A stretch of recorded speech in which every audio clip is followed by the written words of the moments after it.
주 달려 죽은 십자가 우리가 생각할 때에 찬양하시겠습니다.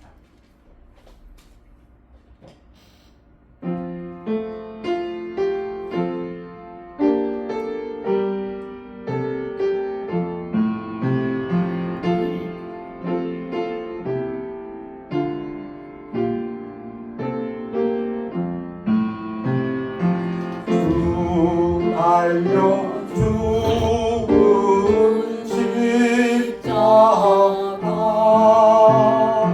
우리가 생각할 때에 세상에 속한 욕심은 못된 줄 알고 버리네. 주무신 구주 밖에는 사랑을 말게 하소서. 오늘의 공로이니도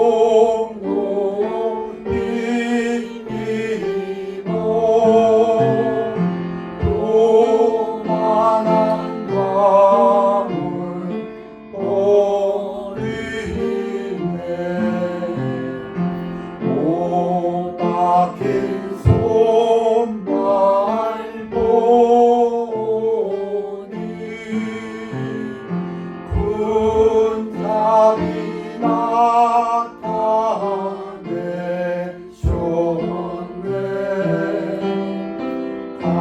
가시로 만든 혈육아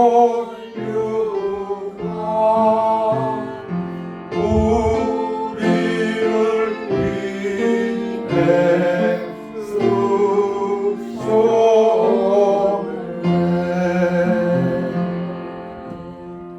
기도하겠습니다. 아버지 하나님, 이 아침 예배를 드릴 때에 우리들의 마음을 정결히 하고 마음을 깨끗이 하여서 회개하여서 하나님 보시기에 합당한 성도들의 마음가짐으로 예배드리기를 원합니다.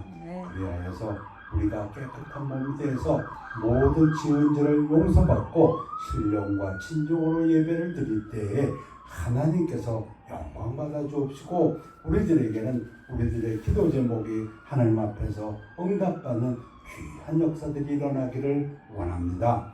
우리 중에서 아픈 자들이 있습니다. 우리 중에 고통받는 사람들이 있습니다. 우리 중에 여러 가지 가정 문제로 또는 사업이나 비즈니스로 하나님 앞에 매달리는 사람이 있으니까 아버지께서 우리들을 돌보시고 우리들의 앞길에서 함께해 주셔서 그 모든 일들이 기도 응답받고 형통할 수 있도록 축복하여 주시옵소서.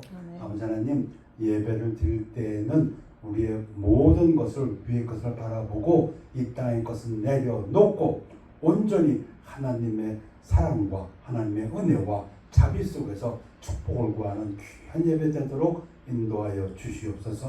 감사드리며 예수 그리스도 이름으로 기도하였사옵나이다. 아멘. 찬양단 나오시겠습니다.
같이 일어나시겠습니다. 찬양대 찬양 감사드립니다. 아멘. 오늘 하나님께서 주시는 큰 평안이 성도님들 마음속에 함께 하시기를 축원합니다.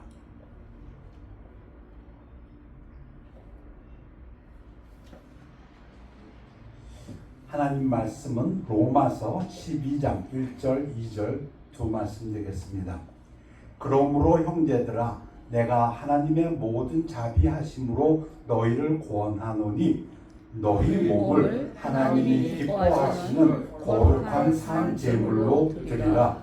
이는 너희가 드릴 영적 예배니라.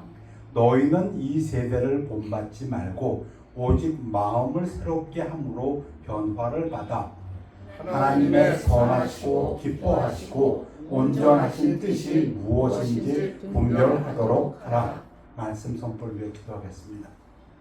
아버지 하나님, 말씀 선포되는 시간 사람의 생각은 감추어 주시고 오직 하나님의 말씀이 성령의 나타남과 능력으로 인하여 하나님 영광 받아 주옵시고 우리들의 삶 속에서는 능력의 삶이 되고 사랑의 삶이 되고 절제의 삶이 되도록 축복하여 주시옵소서. 감사드리며 예수 그리스도 이름으로 기도하옵나이다.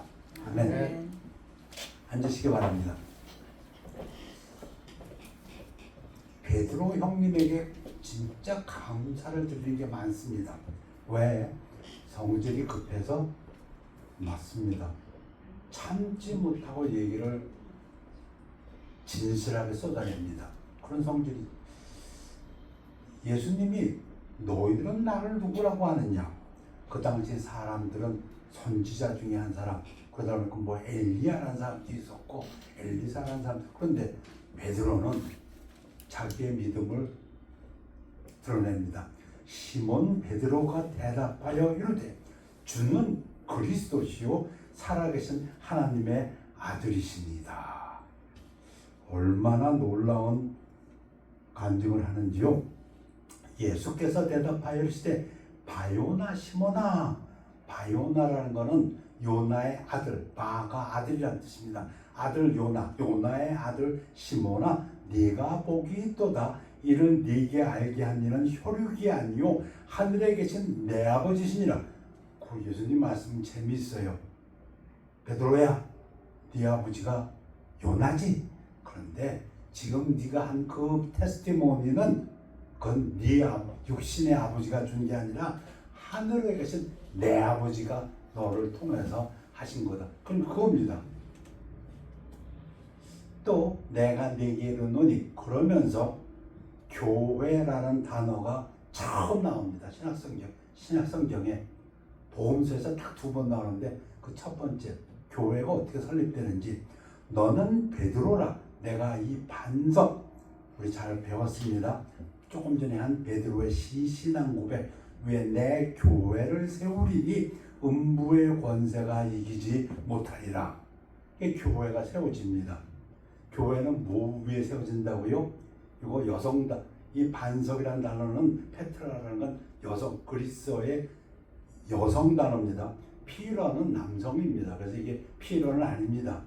실제로 우리 잘 배운 것처럼 같이 베드로 초기에는 베드로지만 나중에 사역의 중심은 사도행전에서 분명히 사도 바울에게로 넘어가고 그리고 분명히 교회가 이루어질 때 거기에는 사도들이 있고 목사, 교사가 있고 이렇게 그리고 코너스톤은 예수 그리스도고 그래서 이것을 이 반석을 베드로라고 하는 것은 여러 면에서 무리가 많습니다. 언어적으로도 그렇고 그 전체 맥락으로도 봐도 그래서 이 반석을 베드로가 지금 한 거 하나님 아버지가 지금 베드로의 입을 통해서 한 거 주는 그리스도요 예수는 그리스도시요 하나님의 아들이시니라. 그 믿음 위에 내 교회 예수의 교회가 세워진다고 말씀하셨습니다. 성경에서 교회에 대한 메타포가 여러 개 있습니다. 원유가 그리스도의 몸 또는 양떼. 예수님께서 나는 셰퍼드다, 목동이다, 목자다. 내 양은 내 음성을 듣고 쫓아오거니와 내가 온 것은 양들로 하여금 풍성한 삶, 영생과 풍성한 삶. 또 포도나무 우리 가지 나는 포도나무여 너희는 가지다. 너희가 나를 떠나서는 아무것도 못한다. 또는 하나님의 가족, 이것은 분리를 강조할 때 말씀하셨습니다. 어떻게 하나님의 성전과 바알의 성전이 함께하냐, 어떻게 빛과 어둠이 함께하냐, 따라 나와라. 그래서 세상으로부터 분리되어 나오면 그때 하나님께서 나는 너희의 백성이 되고 나는 너희 아버지가 되고 너희는 내 백성이 되리라. 하나님의 가족. 그 다음에 우리가 잘 아는 그리스도의 신부. 남편들에게 할 때 예수 그리스도가 아내 되는 신부 되는 교회를 사랑한 것 같이 남편들아 아내를 사랑하라. 또는 우리가 잘 아는 계시록에서 이제 어린 양의 혼인잔치 이런 비유가 있는데, 오늘은 그 중에서 가장 많이 언급된 것, 그리스도의 몸, 교회가 그리스도의 몸이라는 것. 성경에 보면 로마서, 에베소서, 골로새서, 또 베드로전서 등등 여러 군데에서 그리스도의 몸을 설명합니다. 오늘은 그 부분을 우리 다시 한번 정리해 볼까 합니다. 로마서에서 먼저 소개가 되는데요. 로마서 1장에서부터 11장까지는 거의 신학적인 부분입니다. 그래서 이 부분을 좋아하는 신학자들 많습니다. 그런데 12장서부터는 그러니, 자, 신학을 잘 배웠으니 앞으로 이렇게 살아야 된다. 그 부분입니다. 근데 그때 맨 처음 소개되는 부분이 그리스도의 몸인 부분입니다. 그러므로 1장서부터 11장까지 전부 신학적인 거 딱 얘기해놓고, 그러므로 형제들아 내가 하나님의 모든 자비하심으로 너희를 권하노니 너희 몸, 이거는 우리 이 육체만 얘기하는 게 아니고 삶 전체를 하나님이 기뻐하시는 거룩한 산제물, 살아있는 제물로 드려 목숨 바쳐 하나님께 섬기는 게 아니고 살아있어서 하는 모든 마음가짐, 행동, 선행, 구제, 예배, 이 모든 걸로 하나님께 예배드려라. 근데 그걸 어떻게 하라고요? 하나님이 기뻐하는 방법으로, 그리고 그걸 깨끗하게 거룩하게. 그게 영적 예배고 그게 마땅히 드려야 될 예배다. 자, 이렇게 놓고 그럼 어떻게 해야 되냐? 너희는 이 세대를 세상 따라가지 말라는 겁니다. 세상은 세상의 논리가 있습니다. 분명히 우리와 같은 도덕적인 길도 있지만은 세상은 세상적인 그 길이 있어요. 뭐라고 할까요? 보통 미국을 움직이는 사람들 입에서 나오는 것들이 뭐 있습니까? 바보야, 결국은 경제야, 돈이다. 빌 클린턴도 그 얘기했고, 대선주의 경제, 세상은 세상을 움직이는 길이 있어요. 돈이다 이거죠. 그런데 세대를 본받지 말고 오직 마음을 새롭게 함으로 변화를 받아 하나님의 선하시고 기뻐하시고 온전하신 게 뭔지 분별하도록 하라. 마음의 변화가 있어야 된다는 겁니다. 교회를 얘기할 때 먼저 성도들의 마음속에 변화를 요구합니다. 마음이 새로워져야 된다. 그래야 살면서 이것이 그렇게 될 때에 하나님의 뜻을 구별하게 됩니다. 귀하신 분들이 오셨는데 오늘도 조금 늦으셨습니다.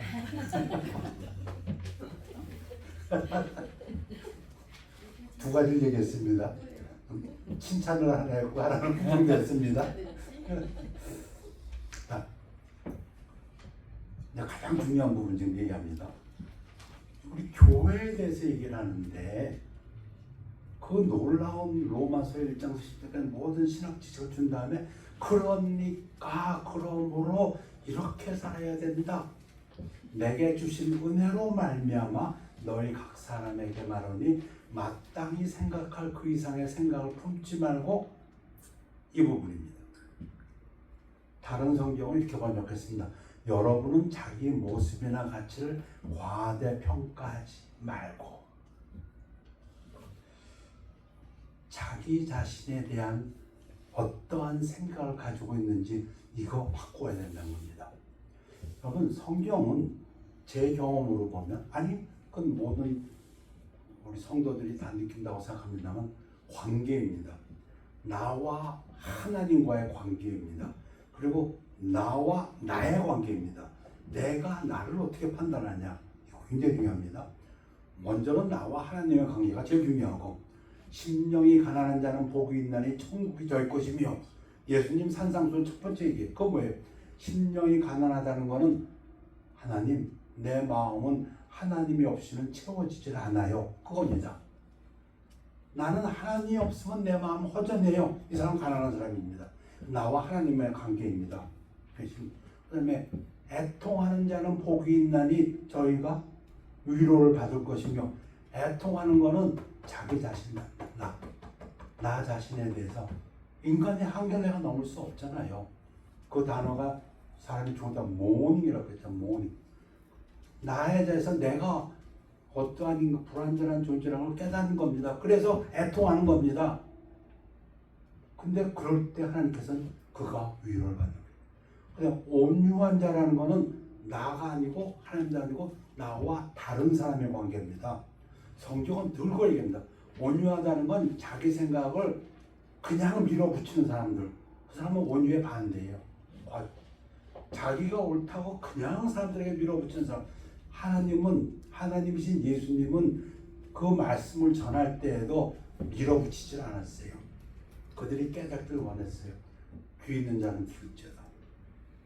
하여튼 오늘 부분은 나와 먼저 내가 나에 대한 생각을 갖다가 좀 정확히 해야 된다, 그 얘기를 합니다. 오직 하나님께서 각 사람에게 놓아 주신 믿음의 분량대로 지혜롭게 생각하라. 다른 번역은 여러분의 능력을 합당하게 평가하십시오. 그럼 이제 뭘 어떻게 하는 게 합당하게 평가하는 건데, 나에 대해서 이 부분입니다.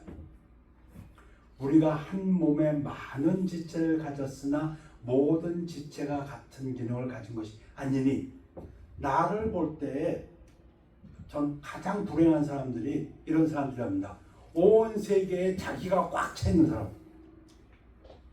제 얘기가 아니고 하버드대에서 몇십 년 연구한 결과라고 하던데, 그래서 행복하기 위해서는 자기보다 자기 위의 존재, 근데 그거는 인간들의 연구고 성경은 이렇게 얘기합니다. 나를 볼 때 나는 한 몸에 많은 지체 중에 있는 하나다, 이겁니다. 내가 세상이 아니라는 겁니다. 제일 그 불행한 사람이 뭐냐면 자기 세상에서 꽉 차 있는 사람. 자기 자신을 많은 지체 중에 하나로 보는 겁니다. 이거 어려운 질문이 아니라고 생각합니다. 외아들, 무남 동료, 외딸들은 좀 힘들지 모르지만 우리 형제 자매가 있고 우리 같이 5남매, 7남매 이렇게 자란 사람들은 이거 그렇게 어려운 질문이 아닙니다. 내가 중요하고 내가 내 부모 사랑받지만 좋아, 또 다른 자식도 우리 부모는 사랑한다. 그러니까 나를 전체 중에 하나로 볼 수 있는, 그게 지혜롭다는 생각입니다. 그리고 서로는 서로 의존한다는 것입니다. 이 생각을 갖다부터 마음속에 가져야 된다는 겁니다. 그러면서 설명이 됩니다. 이와 같이 우리 많은 사람이 그리스도 안에서 한 몸이 되어 서로 지체가 되었느니라. 내가 그리스도의 한 부분이라는 겁니다. 이걸 깨닫는 사람이 행복합니다. 저는 그리고 이것을 깨닫는 사람이 지혜롭다고 느낍니다. 그렇게 말씀하십니다. 무슨 문제냐면 내가 이 몸을 구성하고 몸을 위해서 존재하는 것이지 이 몸이 나를 위해서 존재하지 않는다.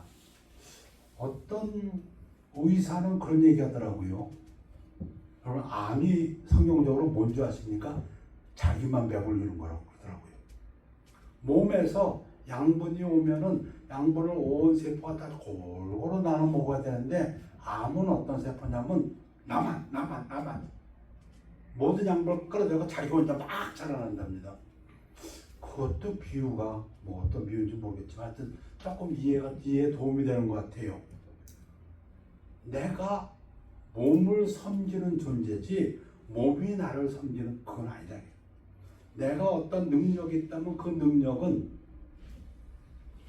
며칠 전에 우리 동네에는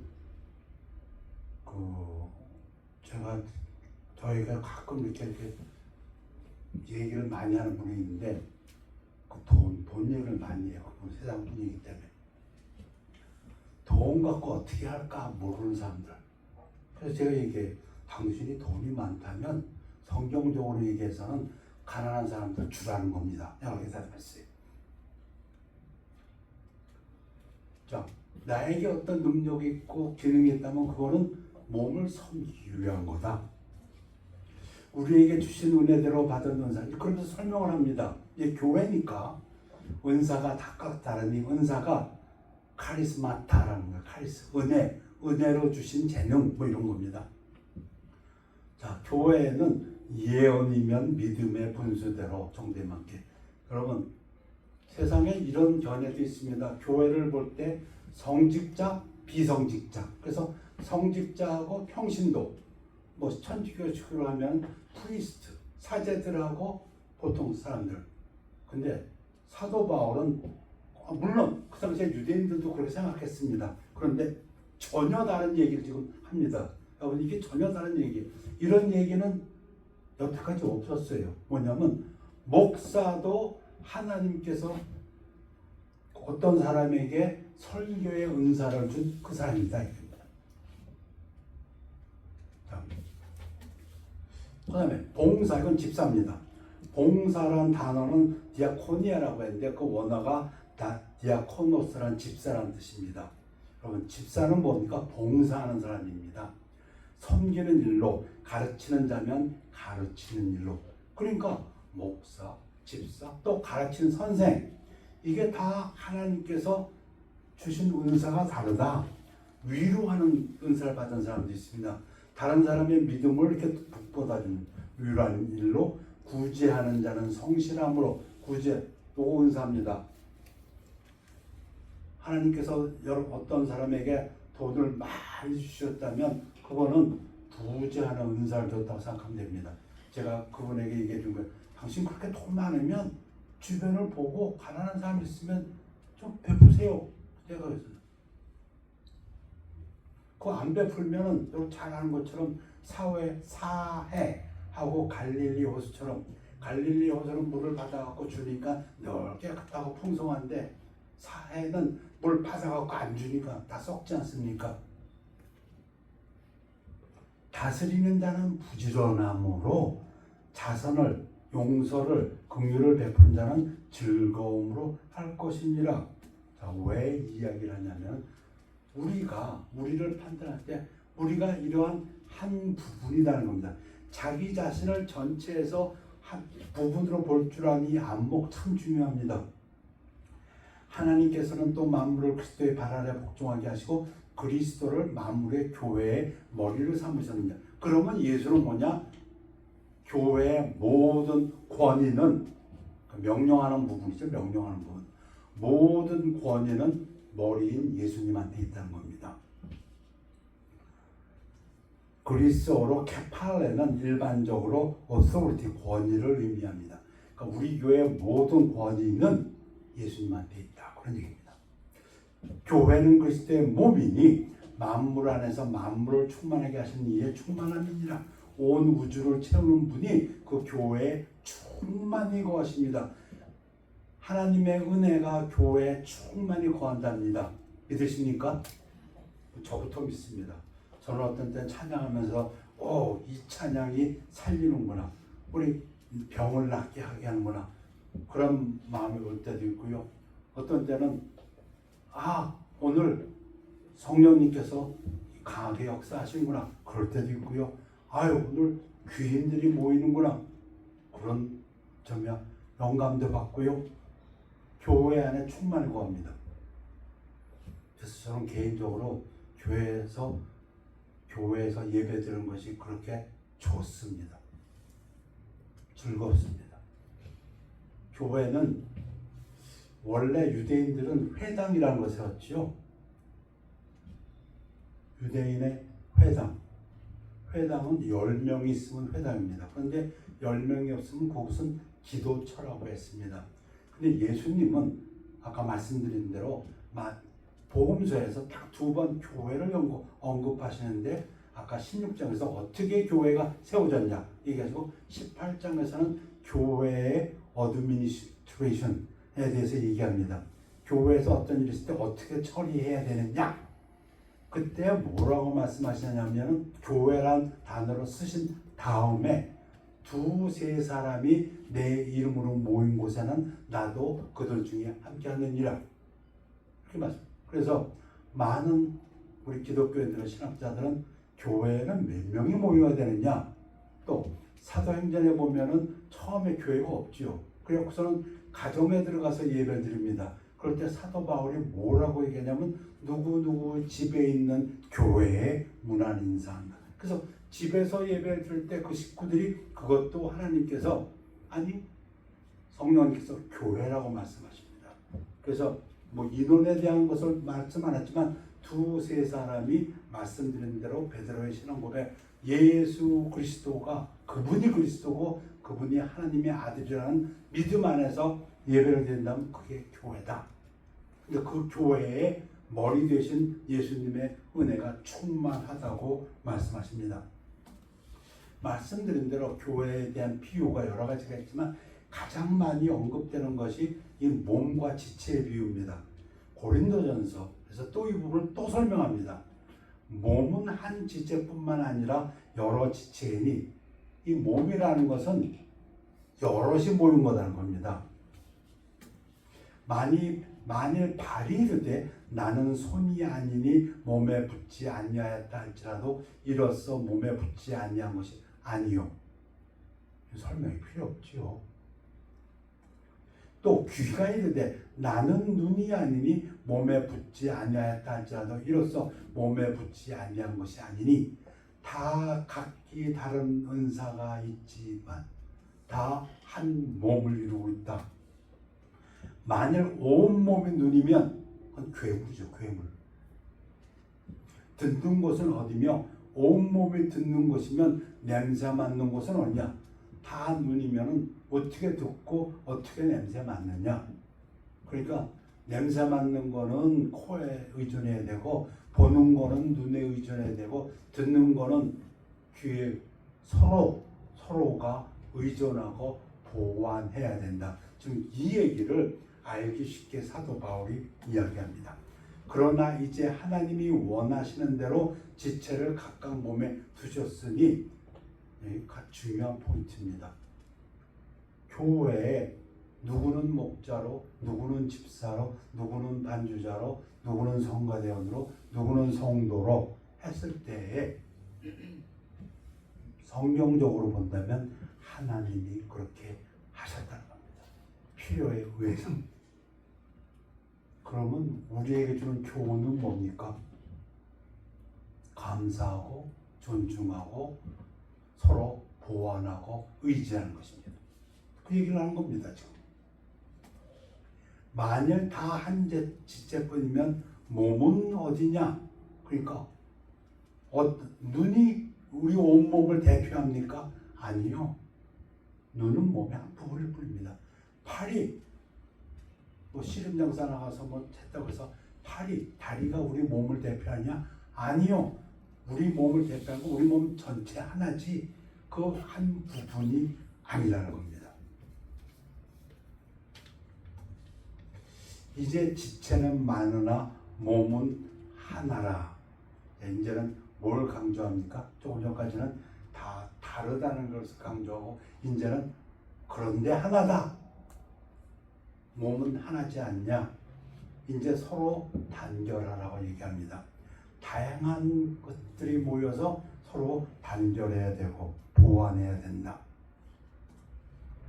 눈이 손더러 내가 너를 쓸데가 없다, 필요 없다 하거나 또한 머리가 발더러 내가 너를 쓸데가 없다, 필요 없다 하지 못하리라. 당연하지요. 당연합니다. 근데 이게 진짜 당연할까요? 고린도 교회는 그렇지 못했습니다. 이게 지금 고린도 전서거든요. 고린도 교회는 그렇죠. 어떤 경우에 특히 부자들이 생각하기에 이 교회는 내가 필요해. 저 가난한 성도는 도움이 안 돼. 뭐 그렇게 들으면 이제 조금 이해가 되죠. 실제로 그렇게 설명하는 주석도 있습니다. 그게 고린도 교회 상황이었으니까. 지금 우리 성찬식은 어떻게 합니까? 비스킷하고 그레이프 주스하고 이렇게 하죠. 근데 그때 성찬식은 어떻게 했다고요? 자기가 먹을 음식을 가지고 옵니다. 그래서 성찬식을 할 때는. 근데 부자들은 어떻게 합니까?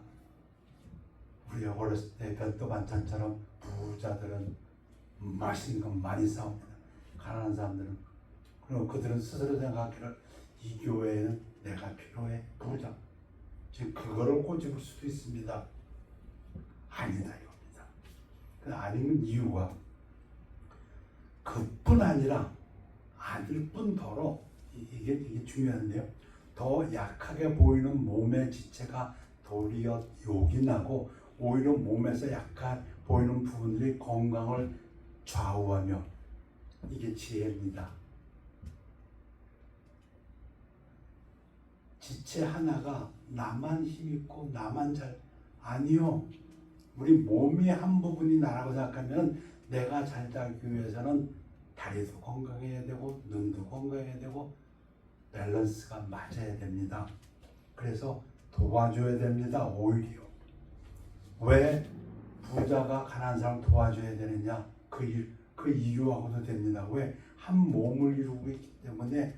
왜 하나님께서 이스라엘 백성들에게 과부와 고아들을 돌보라고 했느냐? 그게 다 하나님의 백성이니까 우리가 몸에 덜 귀히 여기는 그것들을 더욱 귀한 것들로 입혀주며 우리의 아름답지 못한 지체는 더욱 아름다운 것을 얻느니라. 그런즉 우리의 아름다운 지체는 그럴 필요가 없느니라. 오직 하나님의 몸을 고르게 하여 부족한 지체 중에 귀중함을 더하사. 이게 어떤 노인의 이야기, 할머니의 이야기, 어떤 어머니의 이야기가 생각나는 부분입니다. 한번 말씀드린 것 같아요. 해방 후에 참 한국에 다 가난할 때에 아들 셋 있는 어머니가 있었는데 열심히 기도하고, 근데 첫째 아들은 거의 준재벌에 가깝게 부자였답니다. 둘째 아들도 무슨 그 당시로서는 그래도 아주 직업 탄탄한 대회사의 무슨 부장급으로 그냥 먹고 사는데 부족이 없다면, 그런데 셋째 아들은 집도 없고 집도 없고 그 당시 가난한 사람들의 상징 반지하에서 그냥 애들 데리고 그냥 먹는 거 맨날 매일매일 끼니 걱정 산답니다. 근데 이제 남편을 떠나보낸 그 어머니가 어디가 있다고요? 그 못 사는 막내 집에 가가지고 사는 거기서 있답니다. 그러니 첫째 아들, 준난 재벌급 첫째 아들하고 부장집인 둘째 아들이 늘 어머니한테 가서 우리 집에 오세요. 우리가 어머니 섬길게요. 왜 고생하고 계세요? 그러니까 말을 안 들어요. 그러니까 이 두 아들이 목사님한테 부탁했다면, 목사님 우리 어머니 고집 좀 꺾어주세요. 아주 우리가 못 보겠어요. 왜 저렇게 그 못 사는 막내집 가서 그렇게 힘들어하는지. 그랬더니 그 어머니가 그러더랍니다. 목사님한테, 목사님 아들 셋 중에서 제일 마음이 가는 게 셋째 아들이기 때문에 내가 거길 떠났으면은 아무리 고기 반찬 먹어도 마음이 편찮아요. 목사님도 자녀 애들 낳아보면 아실 거예요. 저도 그 얘기 들어보니까 이해가 돼요. 이해가 돼. 한 자녀라면은, 한 몸을 이루겠다면은 부족한 지체에게 더하게 돼 있답니다. 지난달에 우리 서 사모님한테서 얘기 들었는데요. 그 집에도 막내가 좀 문제가 있나 봐요. 시카고에서 세탁소를 하고 있는데 어느 날 그 어머니가 고추장이라고 했나요? 뭐 했나? 반지를 갖다 이렇게 싸고 스트로프를 한 다음에 그 서사모님, 그러니까 누나죠. 시카고에 있는 그 아들의 누나에게 이거 걔한테 좀 보내줘. 그래서 이제 그래요, 내가 보내줄게. 우선 알아봤더니 걔 규격이 좀 커요. 그래서 보내가 힘들어갖고 이걸 다 조그맣게 나누어야겠다 하고서 이제 청국장인가 뭔가 이렇게 나눴답니다. 그랬더니 위에 청국장 밑에 비늘 조기로 싼 게 있더랍니다. 그 2만 불을 갖다가 그 엄마가 거기다 넣어가지고, 그래서 서사모가 엄마 이거 이러다 걸리면 큰일 나 이거. 그 어머니의 마음, 여러분 어머니 마음까지는 우리가 따라가기 힘들어요. 사실 전 그거 인정해요. 누구 말따라 이렇게 어때 폭탄이 팍 쓰러지니까 아버지는 팍 튀었다면서 어디 튀었는지, 연기가 푹 없어진 다음에 가보니까 그 엄마는 두 자녀를 갖다 딱 이렇게 품고 마당 한 곳에 숨어 있다고요.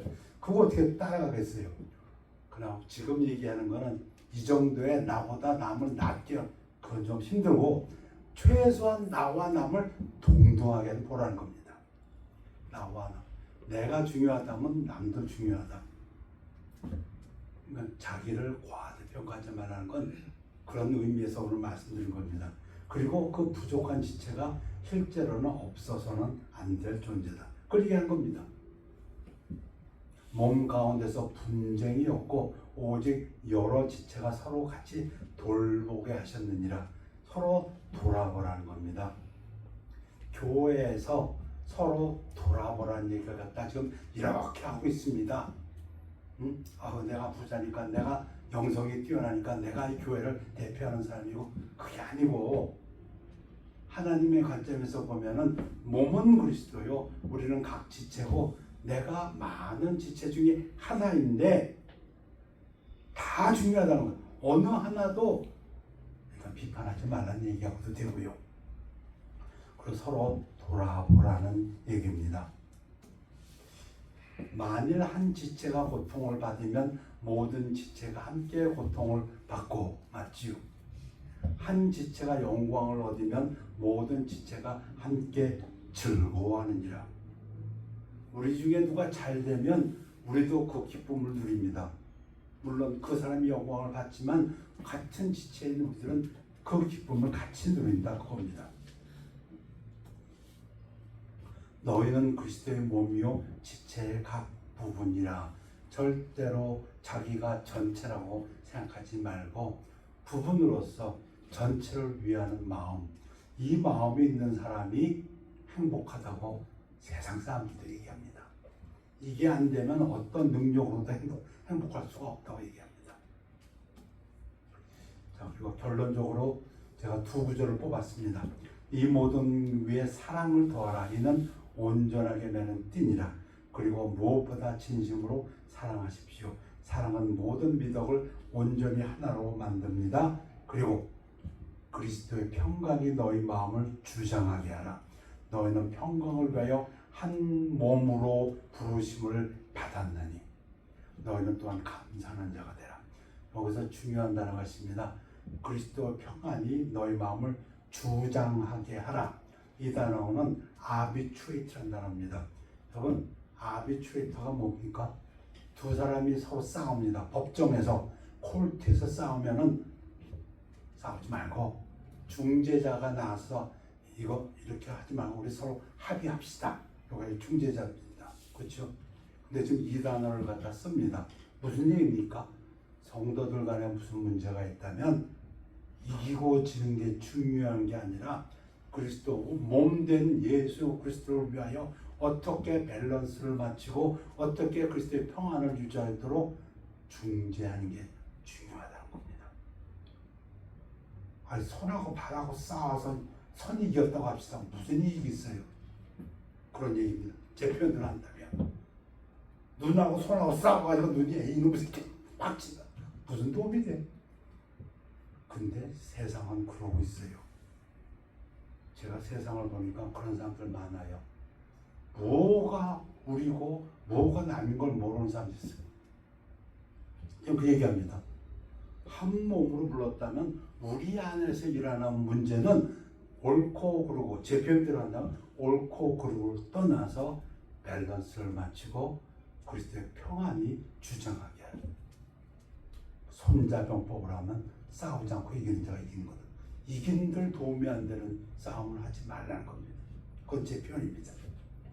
성경은 얘기합니다. 그리스도의 평안으로 중재를 받아라.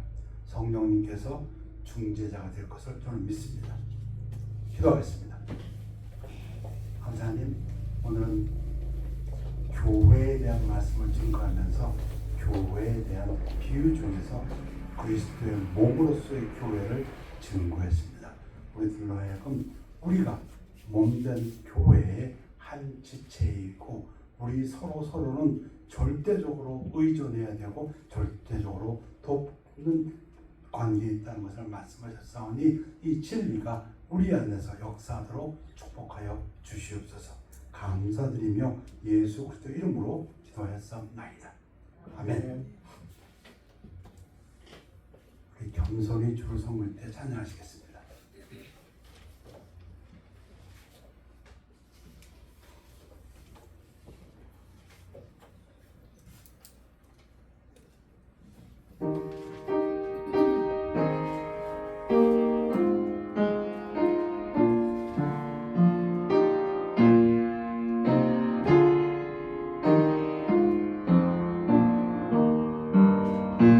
겸손히 주를 섬길 때 외로운 일이 많으나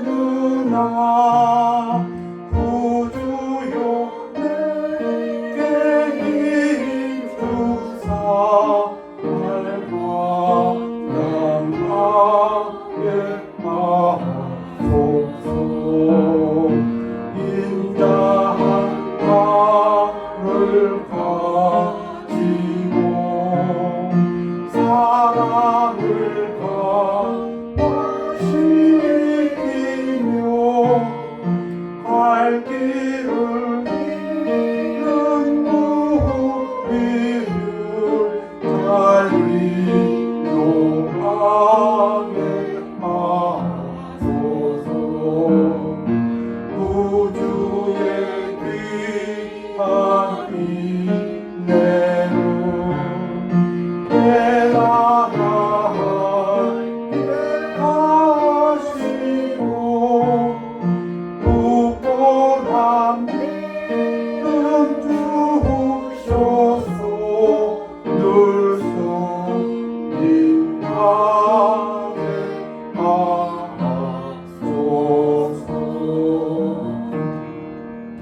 하시겠습니다.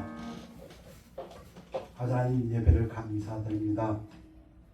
예배 후에 이제 이 세상에 나가 살 때에 하나님의 말씀 안에서 서로 돕고 의존하면서 그리스도의 몸을 이루어가는 귀한 성도의 삶이 되도록 축복하여 주시옵소서. 감사드리며 예수 그리스도 이름으로 기도했사옵나이다.